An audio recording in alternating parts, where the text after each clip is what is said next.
Hi, I am Mrs. Sloan, and we are doing a review for Honors Bio, and this is chapter 22. I don't know why it went big right away, and we're all talking about development today. So the how and the why, let me make myself smaller. Did that work? It did. Okay, everybody in the Pear Deck who needs it? Okay, start it. So chapter 22, development. Big ticket items, take a look through, read through. As we go through the review, we will address all of those. Can you describe fertilization and what structures will develop depending on the location of where the sperm penetrates the egg? What are the names of the early developmental stages and what are their key characteristics? What are the three germ layers of the gastrula and what does each develop into? What is the significance of induction, differentiation, morphogens and morphogenesis, apoptosis, and have you done your additional objective? So you might highlight the ones that you're most concerned about or that you really need to pay attention to. Maybe you got them all down. Did you guys have good weekends? A little bit? Okay, so let's start right here. So we know that the sperm has a little beanie, and that little beanie is called what? Do you remember? Acrosome. And in that little beanie are enzymes to help you digest through this, what's called the zona pellucida right here. I don't think you have to memorize that, so don't worry about that, okay? But it does help with the process. There's no second place, no third place. One wins, and there's a fast block that immediately prevents any other sperm from entering because we don't want to have multiple sets of our DNA, just two sets. But as soon as it makes contact with the egg cell membrane, that fast block occurs, the two haploid nuclei join. This is what we mean by being diploid, is you have two sets of information, one from mom and one from dad, to form your diploid zygote.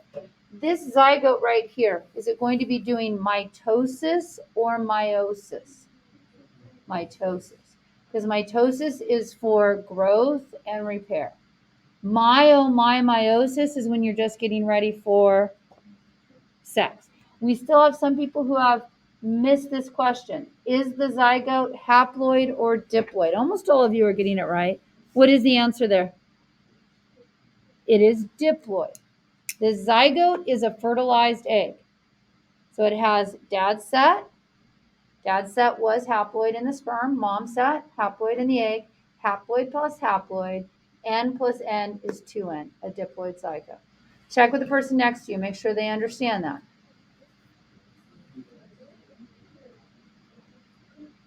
Okay, now a little review before I go over it. What do you remember? Name each of the stages and a key item of each. See if you can name each stage and a key item of each.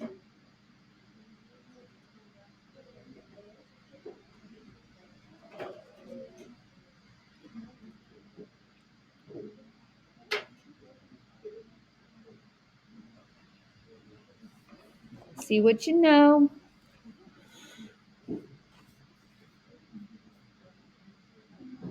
We've got 7 of you who haven't even started yet trying to respond to this. Test yourself. See if you can get this.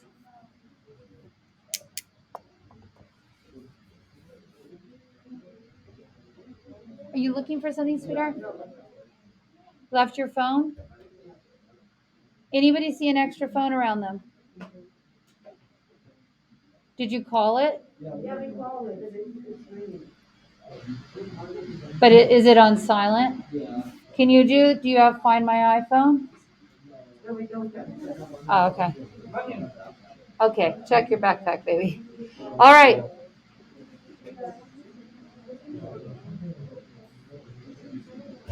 My precious children, come back to me so we can finish this. Okay? Sperm, do it with me. Sperm, egg, they get fertilization, and you form a diploid zygote. That zygote does what? Cleavage, cleavage, cleavage. That's number 1. Okay, but when they do that stage, they just blow right through what stage when they do it? They're doing the whole cell cycle, but what are they going quickly through? G1. So it doesn't get any bigger, right? Do that again. Cleavage, cleavage, cleavage. And what do you form? A solid ball of cells called a morula. Good. Then you pump in salt. Who follows? Because water must flow from the hypo. It flows in and it blows it up like a water balloon, and you form a blastula. And a blastula is a hollow ball of cells. So for morula, then blastula, hollow ball of cells. Now, what do you call the cavity, the space inside the blastula? A blastocele. Good. Okay. Then we move on to number 4. You start to fold in, which will depend upon the amount of yolk you have, how it occurs. It starts to fold in on itself to form a layered ball of cells, and that is called a what? Gastrula. And we can think of it like if it were a balloon, we're letting the gas out of it. Okay, it's deflating. Now we have a gastrula, a layered ball of cells. Okay? And then the last stage is a neurula. And that's when the ectoderm folds in to form your spinal cord. That is a neurula. And I'll go through all those stages, but you want to be able to recognize them. Cleavage, whole bunch of mitosis. Morula, solid ball of cells. Blastula, hollow ball of cells. Gastrula, a layered ball of cells. And in neurula, you have started to form your nervous system, your spinal cord. All right with all that? Okay. So then I have that here on this slide where repeat mitosis, morula, solid, blastula. And then we talked about when we form the gastrula, the blastocele goes away because it's just kind of smushed. And we form a new cavity inside. That new cavity, like our thumbs kind of make an arch. So we remember archenteron or kenteron is that new cavity when we fold in. And the opening to that cavity can become an organism's mouth or their anus. And what does it become on us? Our blastopore becomes our anus, that opening. Okay, other organisms, like an insect, it would become their mouth. All right, ask your bio buddy or whoever you're sitting next to, are you good? Are there any questions you got on that so far? Anything you want to ask me? You're strong? Okay. So then let's focus on those layers of the gastrula, that layered ball of cells. The outermost layer is called the ectoderm. The innermost layer is called the endoderm. And the middle layer is called the mesoderm. So the easiest thing to do is just memorize what the ectoderm and the endoderm become, and then everything else is mesoderm. So to remember the ectoderm, we know what's on the outermost bit of us. Skin. Okay. I can tell I'm touching my skin, which is implying I also have a what? So skin and nervous system come from the ectoderm and limbs of the eye. The endoderm, if you go in your mouth, okay, you're going to run into 2 systems. What 2 systems can you run into? Yep, respiratory and digestive. So the endoderm will give rise to those 2. Everything else comes from the mesoderm. Good. Comes from the mesoderm. Now, remember when we formed the gastrula and we had the archenteron, right? That became your gut tube. This right here was that space of the archenteron. Remember, your gut tube has an indoor, which is your mouth, and an outdoor, which is your anus. And the blastopore became our anus. That's why we go blastopore, and a new mouth forms. Okay, you feeling strong about that? Okay. That process of forming that gastrula, it will vary depending on how much yolk you have. And that's just like, how flexible is it, right? If I try to deflate a red rubber playground ball, that's different than trying to deflate a soccer ball or a golf ball. Do you agree with that? Depending on the materials.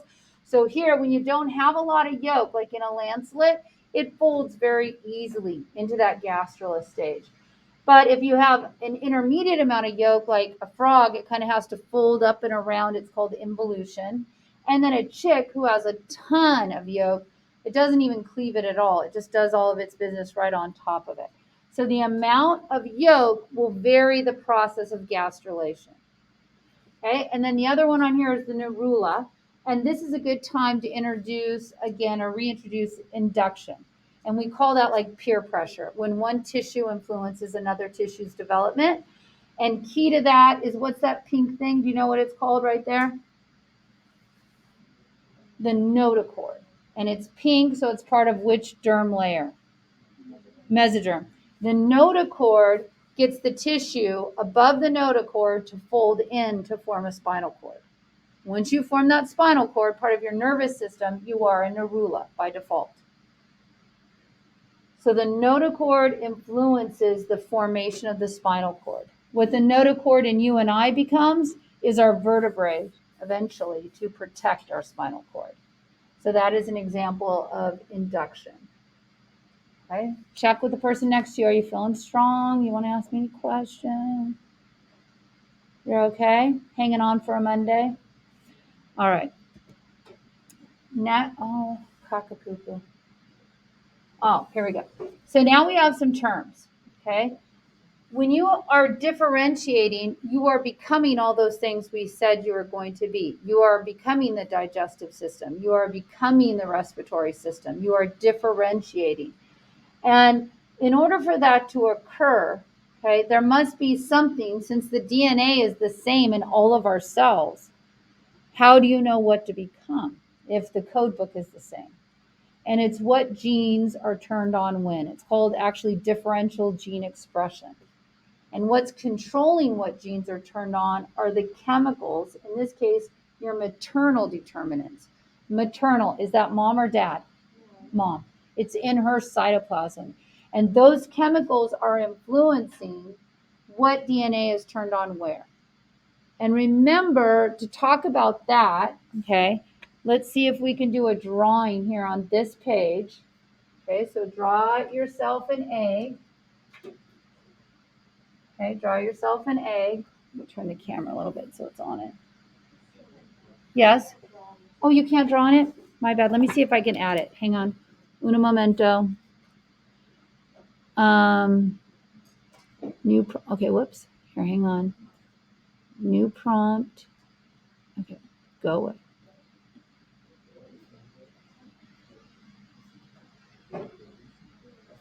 New prompt.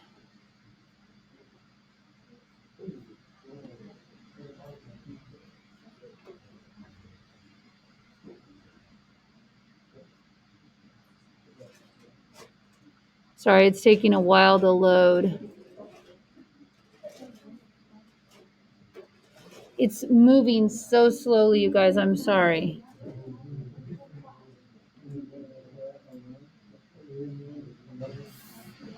Okay. Does that give you a screen you can draw on? Okay. So there's our egg. Okay. And if you can, you want to add a little bit of yolk to it. Come on. My board is literally going crazy.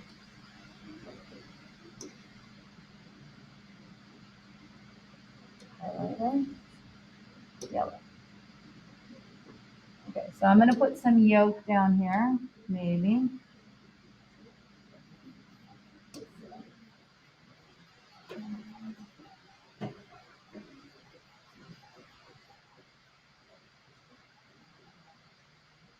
All right. Then here is the sperm penetrating that egg. And already now we have 4 different quadrants, right? So we have the half that's closest to the sperm and the half that's farther away from the sperm. We have this half down here that has yolk and the half that has no yolk. So this has sperm. These two have sperm because they're close to the sperm, right? And these two have yolk. And so from that, we can already tell what everything is going to be. So we know the side that is yolk is going to be the front of you. Ventral side. This will be the dorsal side. So think dorsal, like dorsal fin or something, the back of you. Ventral is the front of you. This region here will be the anterior region, like the top of you. And this will be the other end of you, the posterior. And okay, this is all set up. We haven't even divided. But when you do divide and you have cleavage, then you're going to already have different cytoplasmic constituents that are in the mother's egg and in relationship to where the sperm penetrates the egg. It sets up your pathway of development. Now, early on, like for you and I, when we're 8 cells big, when you've done mitosis once and you're 2 cells, and then mitosis again and you're 4 cells, and then mitosis again and you're 8 cells, all those cells are what's called totipotent. They have full developmental potential. But once you start getting to 16 and 32, you've already started down your determined pathway. You're already starting to differentiate into those tissues. And if you separate then you're going to have issues. Yes. This would be anterior, like this part of us, and posterior would be this part of us. But if we were like cat dog, they would be the front end and then the back end, right? Cat dog. Isn't that a cartoon? Or dog cat? What is it? Cat dog? Oh, okay. Okay. What else? Yes. Yes. That is in frogs, but we do have one too. Yeah. So can I go to the next page? Okay. So right here, you can see in this tadpole, there's a gray crescent that forms opposite to sperm penetration. And what they did is they took a normally developing tadpole and they split it. They split it in two, okay, early on.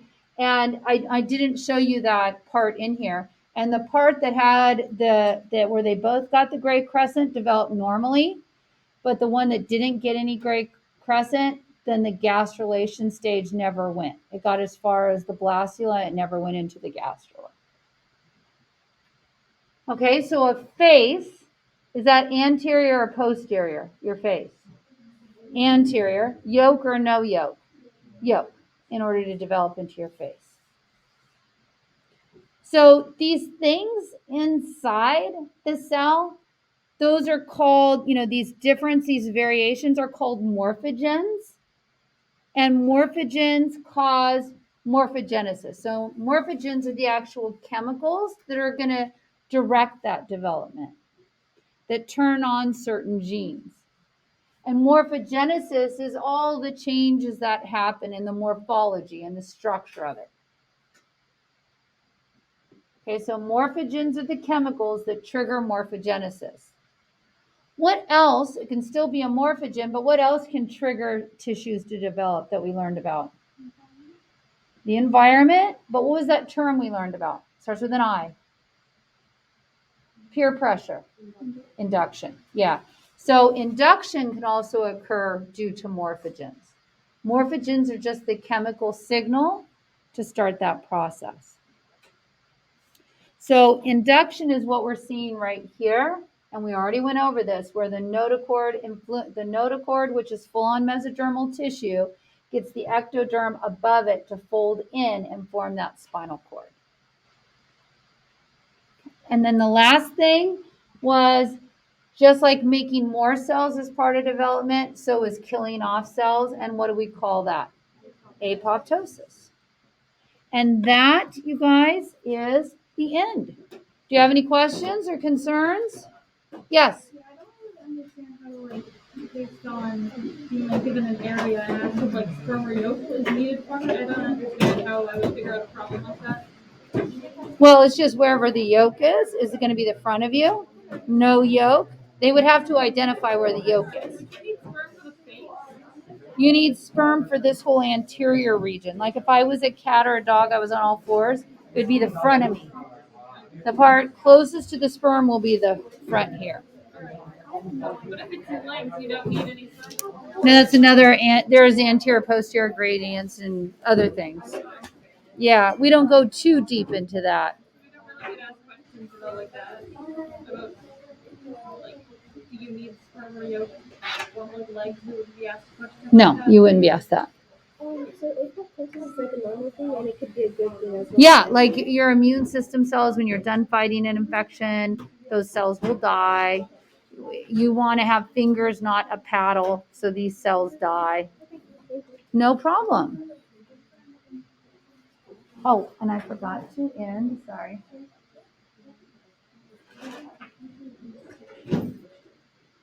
Okay, come on. You're welcome, sweetheart.